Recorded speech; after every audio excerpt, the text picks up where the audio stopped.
Hello, this is Katie, and this is the second Valentine's card. I did this one for a card class that I had, and everybody liked it a lot, and so I thought I would do a video for it since I had some extra supplies. So this is a Stampin' Up! Heart die. It's one of the sizes from the full set. I have a 4 1/4 by 5 1/2 top opening card, and then I have a 1/4 inch less all around, just a piece of cardstock, and we're going to cut into that. So I will put those aside and grab the Big Shot. And I just want to place this in the center and up a little bit.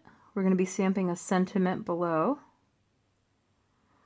So I'll set it there. I can just kind of pin it down with my plate so I don't have to use a post-it note or anything like that. That's up to you. It depends on how well that usually goes for you. Sometimes, depending on the die, they move and wiggle around a lot, but that worked out pretty well. So we've got those, and we don't need this anymore, so I'll put that away. And this leaves behind some, like a little bit of just some paper you can scrape off. So I'll clean that up a bit. And also plates. Your plates usually on the back, your cutting plates can press some color from other colored paper and stuff like that into it, so you can scrape those off as well. So we've got our cutout heart, and it's got kind of a little embossing on it, which is cute, because that's the negative space. You wouldn't see that on the heart itself. That's just a cutout heart. But so on the front of our card, we will center that, take a pencil, and just lightly trace. We just need to see where the heart is. I'm barely pressing down because I'm going to leave the pencil line there, but we're doing something else to it. So just light enough so you can see where the heart is supposed to go. And you can even erase some of it if you can still see it, as long as you have a general idea of the line. And then we're going to take whatever tape runner you prefer. I would use sticky tape as your glue in this instance, because you'll see we're going to be using ribbon. So you want to make sure that you don't run your tape around the border that's going to be showing after we put this down, so kind of keep it in this range. But you want to cover the heart entirely, so you can go outside the heart. Just make sure that you don't run it where it's going to be showing, because you don't want that to happen. I think I sealed a piece of dirt in, but that's fine. I give it a couple layers just so it's a little stronger. It's going to be holding down ribbon that's a little bit heavier. In my case, if you recreate this, you can use whatever ribbon you prefer. So I've got 3 of each shade. It's kind of that grain ribbon. I don't really know what it's called. I can't remember. So I can still see the heart, so I want to at least cover the top. You can also do this pattern going up and down if you prefer, but I just want to line these up and create that pattern.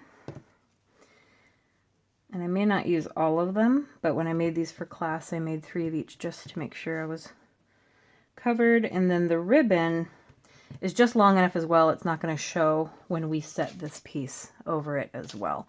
But we're going to get that ribbon peek through in the shape of a heart, which will be really cute.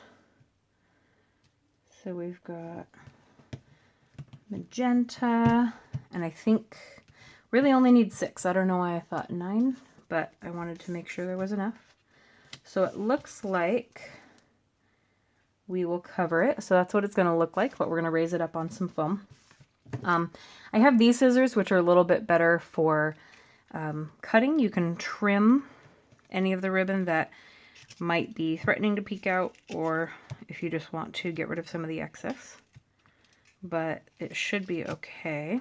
So I think that's fine. Set those aside. Okay, and then on our top piece, we'll stamp our sentiment. I have a Be My Valentine from Stampin' Up. It's from the Valentine set, I think, with lovely little kitty teeth marks. I do not know when they got to that, but that's normal, unfortunately. Okay, this one's relatively straight, so I just want to put that in the bottom right corner. Okay, and then just for a little piece of kind of flare off to the side, and I'll zoom in a little bit for the rest of this. I have some black and white ribbon. I think this is Stampin' Up. And since we're going to be putting some foam tape on the back of this doesn't really need to be knotted or anything. It's just kind of how you would start tying a shoe. And then you can kind of hold it down and trim it however you want. Again, a good ribbon cutting scissor is going to work a little bit better than, you know, a different kind. Or these detail ones. They tend not to cut ribbon very well for me, but they do paper just fine. Okay, so I have that piece. You can choose to use like a zot or something underneath it, a little glue dot to hold it down, but it does just fine. And we're going to be putting foam tape on the back, so not on top of it, but around it, so it's going to kind of hold it in just fine. So I will take my foam tape and I'm going to create kind of a back that supports the whole card, so that we make sure the whole back is supported. So I'll pause while I fill up the rest of this and I'll show you what that looks like. Okay, so I've covered the back of this in the foam tape and I'm just peeling off the last of the pieces there. Then we have our card, and so you just want to make sure that it's centered back where it was supposed to be, and that the heart is covered. I guess I might have to go, let's do one more row, because I think it's better to do that before I stick it down. So we'll just stick another red down instead. Okay, so then I can actually center it and still have the whole heart covered. And then your tie will stay there. As long as you don't mess with it too much, it won't come untied. Okay, so we've raised that up so you kind of have that shadow into the ribbons. And then we have a lot of support in the back.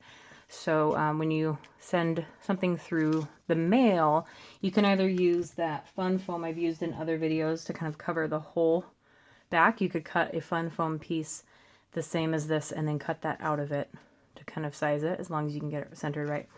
But with a lot of support, it won't kind of crinkle in the mail, and that will stay on there. So that is your second Valentine's card, and thank you for watching.